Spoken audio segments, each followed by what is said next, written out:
Media का जो user है उसके दिमाग में ये बात होती है कि पूरी दुनिया इंटरनेट के साथ कनेक्टेड है, वो आइडेंटिफाई नहीं हो सकता, वो पकड़ा नहीं जा सकता, वो समझता है कि मैं छुपा हुआ हूँ।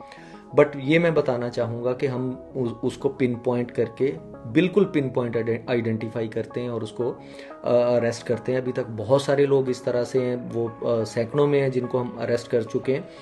जो सज़ाओं के हवाले से जो साइबर क्राइम में है, किसी की प्रोफाइल को हैक करना उसके लिए 2 साल की सज़ा है, किसी की फेक प्रोफाइल को बना देना, उसकी आइडेंटिटी को मिसयूज़ करना, उसकी 3 साल की सज़ा है, किसी को बदनाम करना, किसी की जो है वो डिग्निटी को क्वेश्चन करना, उसकी 3 साल की सज़ा है। हैरेसमेंट के हवाले से ये है कि किसी को थ्रेटनिंग मैसेजेस करना, उसकी 3 साल की सज़ा है। और इसके अलावा ऑब्जेक्शनेबल कंटेंट अगर किसी का कोई अपलोड करेगा या ट्रांसफ़र करेगा तो उसकी 5 साल की सज़ा है या नॉन बेलेबल ऑफेंस।